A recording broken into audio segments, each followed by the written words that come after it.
बिस्मिल्लाहिर्रहमानिर्रहीम। आज का जो लेक्चर हम डिस्कस करेंगे वो है पॉइंट म्यूटेशन। पॉइंट म्यूटेशन के बारे में जानने से पहले आपको पता होना चाहिए व्हाट इज़ म्यूटेशन। म्यूटेशन को डिफाइन करते हैं हम change in the DNA sequence that makes up A gene. Organism के सेल के अंदर न्यूक्लियस में क्रोमोसोम्स होते हैं। क्रोमोसोम्स के ऊपर क्या मौजूद होते हैं? जीन्स। और जीन्स क्या करते हैं? हमारी बॉडी के अंदर डिफरेंट कैरेक्टर्स मीन ट्रेट्स को क्या करते हैं? कंट्रोल करते हैं। और जीन किस चीज़ से मिलके बने होते हैं? एक पार्टिकुलर डीएनए का सीक्वेंस होता है। वो डीएनए का सीक्वेंस है वो क्या बनाता है? जीन बनाता है। अगर किसी वजह से, किसी रेडिएशंस की वजह से, किसी केमिकल्स की वजह से जो पार्टिकुलर डीएनए का सीक्वेंस है जीन का वो चेंज हो जाए, डेट मीन्स उस जीन में क्या हो गई है? म्यूटेशन हो गई है। अब म्यूटेशन पॉजिटिव भी हो सकती है, नेगेटिव मीन उसका पॉजिटिव इफेक्ट भी हो सकता है और नेगेटिव इफेक्ट भी हो सकता है। अगर म्यूटेशन पॉजिटिव है तो वो क्या कहलाती है? अडेप्टेशन कहलाती है। हमें उस चेंजिंग एनवायरनमेंट में सर्वाइव करने में क्या करती है? हेल्प करती है, अडेप्ट करने में हेल्प कर रही है। फॉर एग्जाम्पल, अगर किसी जीन में म्यूटेशन आ गई है, उस म्यूटेशन की वजह से कोई ऐसी प्रोटीन्स बननी हैं जो हमें एक पार्टिकुलर बैक्टीरिया के खिलाफ क्या प्रोवाइड कर रही हैं?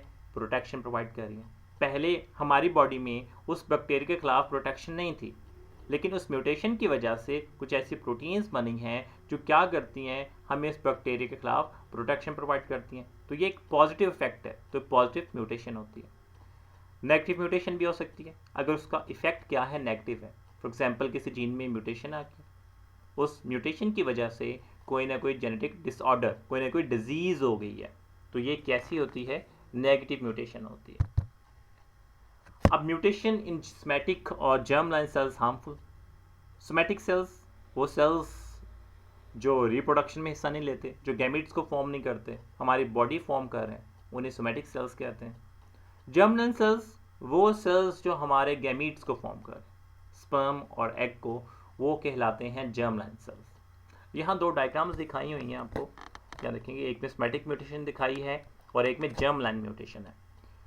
अगर जर्म लाइन म्यूटेशन हो रही है, किस में हो रही है? फॉर एग्जाम्पल, स्पर्म में कोई म्यूटेशन हो गई है, उसका जेनेटिक मेकअप है, चेंज हो गया है, तो क्या करेगी?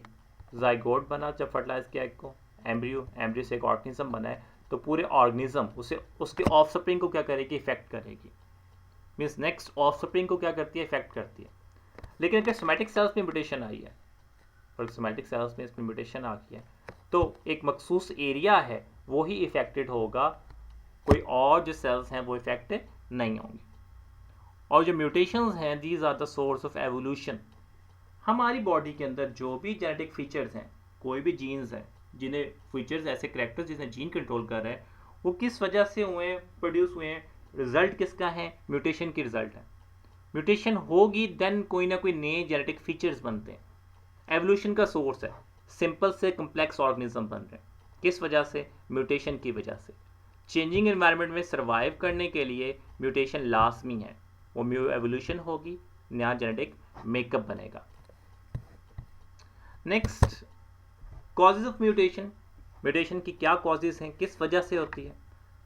दो मेन कॉजेज हैं म्यूटेशन की। First is mistake in replication. अब ड्यूरिंग सेल डिवीजन एक प्रोसेस होता है डीएनए रेप्लिकेशन, जिसमें डीएनए अपनी जैसी एक और कॉपी फॉर्म करता है। अब रेप्लिकेशन के दौरान अगर म्यूटेशन हो जाए, मगर अगर बेस पेयरिंग है वो गलत हो जाए, एक बेस के अगेंस्ट एक बेस लगनी थी लेकिन कोई और बेस लग गई, तो उसकी वजह से म्यूटेशन हो सकती है। लेकिन ये बहुत रेयर है। 10 बिलियन बेस पेयर्स में से सिर्फ एक बेस पेयर में म्यूटेशन, एक मिस्टेक हो सकती है, तो बहुत रेयर चांसेस है म्यूटेशन के। एनवायरमेंटल फैक्टर्स हैं, वो भी म्यूटेशन कॉज कर सकते हैं। फॉर एग्जांपल, रेडिएशंस हैं, कौन कौन सी हो सकती हैं?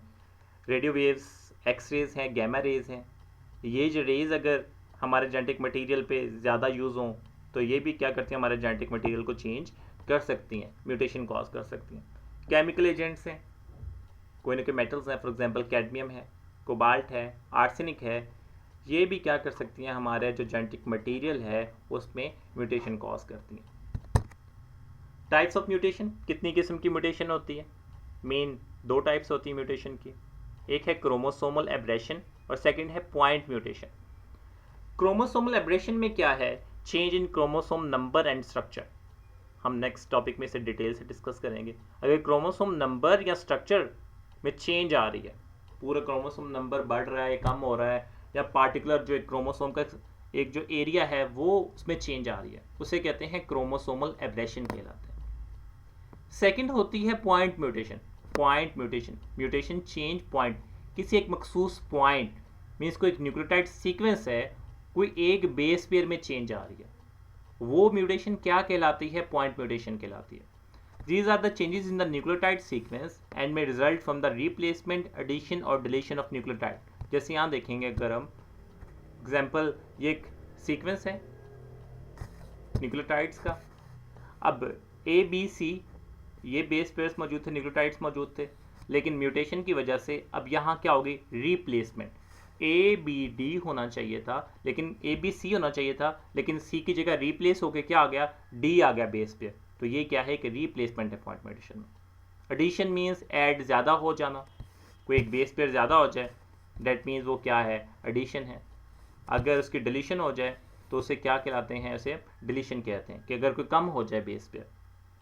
जो मोस्ट कॉमन है पॉइंट म्यूटेशन, वो कौन सी है? रिप्लेसमेंट, बेस का सब्स्टिट्यूट हो जाना, चेंज हो जाना, ये most common type of point mutation है। एग्जाम्पल्स पॉइंट म्यूटेशन की दो मेन डिस्कस करेंगे हम आज, सिकल सेल अनीमिया और फेनाइल कैटोनूरिया। सबसे पहले सिकल सेल अनीमिया क्या होता है? A severe hereditary form of anemia in which a mutated form of hemoglobin distorts the red blood cells into a crescent shape at low oxygen level। अब क्या होता है? नॉर्मल रेड ब्लड सेल्स हैं, उनकी ये शेप है। अब red blood cell के अंदर 95% क्या होती है? हीमोग्लोबिन एक प्रोटीन होती है, जो क्या करती है? हमारी बॉडी के अंदर ऑक्सीजन को कैरी करती है। लेकिन अगर हीमोग्लोबिन में म्यूटेशन हो जाए तो हीमोग्लोबिन क्या करती है? रेड ब्लड सेल के शेप को क्या कर देगी? चेंज कर देगी। नॉर्मल की जगह क्या हो जाएगी? सिकल सेल हीमोग्लोबिन हो जाएगी। सिकल सेल, सिकल शेप्ड हो जाएंगी जो रेड ब्लड सेल है, ये सिकल शेप्ड ऐसी होती है। तो ये जो सेल्स हैं ये चेंज किस में हो जाते हैं? इस सिकल सेल शेप में। किस वजह से? म्यूटेशन की वजह से। अब म्यूटेशन होती क्यों है? Why sickle cell mutation? जो हीमोग्लोबिन है ये कितने अमाइनो एसिड से मिलकर बनी होती है? 574 अमाइनो एसिड्स। कितनी चेन्स में अरेंज होती है? 4 चेन्स होती हैं, 2 अल्फा चेन्स 2 बीटा चेन्स होती हैं। हर अल्फा चेन में 141 अमाइनो एसिड्स होते हैं, हर बीटा चेन में 146 अमाइनो एसिड्स होते हैं, टोटल 574 अमाइनो एसिड्स। अब किस पॉइंट पे म्यूटेशन आ रही है? जो बीटा चेन है उसकी पोजीशन 6 पे, 6 नंबर पोजीशन पे और एन टर्मिनल पे। एन टर्मिनल मींस वो टर्मिनल जहाँ पे amino group free amino group है। फॉर एग्जांपल ये देखें, एक हमेशा एक साइड पे अमाइनो ग्रुप फ्री होगा और एक साइड पे कार्बोक्साइल ग्रुप फ्री होता है। जहाँ कार्बोक्साइल ग्रुप फ्री है उसे सी टर्मिनल कहते हैं, जहाँ ये ग्रुप फ्री है अमाइनो ग्रुप उसे एन टर्मिनल कहते हैं। इस एन टर्मिनल से 6 पोजीशन की जो अमाइनो एसिड है उसमें चेंज आ रही है बीटा चेन के। अब वहाँ क्या है? 6 पोजीशन पे ग्लूटामिक एसिड है। ग्लूटामिक एसिड को कौन से न्यूक्लियोटाइड्स कोड करते हैं? GAG। लेकिन म्यूटेशन की वजह से अब वहाँ क्या कौन सा अमाइनो एसिड की फॉर्मेशन होगी? विलाइन की। GAG की जगह क्या आ गया? GUG। अब एक पॉइंट पे म्यूटेशन है, कौन से न्यूक्लियोटाइड में? एडेनिन की जगह क्या प्लेस हो गया? Uracil, U। तो इसे क्या कहते हैं? Point mutation. और इस सिंगल एक न्यूक्लियोटाइड में चेंज की वजह से होती है। तो नॉर्मल जो है हीमोग्लोबिन वो किस में चेंज हो जाती है? सिकल सेल, जिसकी वजह से red blood cell oxygen carrying capacity है वो क्या हो जाएगी? कम हो जाएगी। और ऑक्सीजन किस लिए यूज करते हैं? For the purpose of respiration, production of energy. Second जो एग्जांपल है वो है फिनाइल कैटोनूरिया। फिनाइल कैटोनूरिया में क्या होता है? The inability to metabolise the essential amino acid phenyl alanine due to deficiency of enzyme phenylalanine hydroxylase. Different food use करते हैं, फॉर एग्जांपल बीफ है, एग है, मटन वगैरह है, इनमें मौजूद है एक अमाइनो एसिड फिनाइल एलानिन। नॉर्मली क्या होता है? फिनाइल एलानिन की ब्रेकडाउन हो जाती है एक एंजाइम फिनाइल एलानिन हाइड्रोक्सिलेज की मौजूदगी में। किसमें? टायरोसिन में। ये देखेंगे अगर आप फिनाइल एलानिन है, फिनाइल एलानिन हाइड्रोक्सिलेज एक एंजाइम है जो इसे कंट्रोल करता है, इससे ब्रेक डाउन करता है किसमें, टायरोसिन में। और टायरोसिन का क्या काम है, ये हमारे नॉर्मल जो ब्रेन डेवलपमेंट को क्या करते हैं, कंट्रोल करते हैं, डिफरेंट न्यूरोट्रांसमीटर्स की फंक्शन में हेल्प करते हैं, उसकी प्रोडक्शन में हेल्प करते हैं।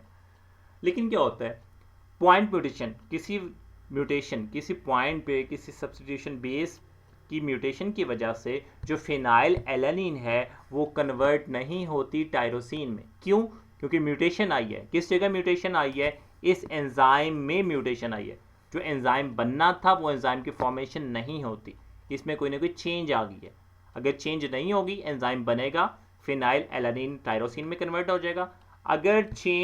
अगर एंजाइम नहीं बन रहा म्यूटेशन की वजह से, तो फिनाइल एलानिन है वो बॉडी के अंदर जमा होना शुरू हो जाएगा, उसकी ब्रेकडाउन नहीं होगी और प्रॉपर ब्रेन डेवलपमेंट नहीं होगी, जिसकी वजह से मेंटल रिटार्डेशन, जो ब्रेन है प्रॉपरली डेवलप नहीं करता। अगर अभी तक आपने इस चैनल को सब्सक्राइब नहीं किया तो अभी इस चैनल को सब्सक्राइब करें और मज़ीद लेटेस्ट वीडियोस के लिए बेल आइकन का बटन दबाएं।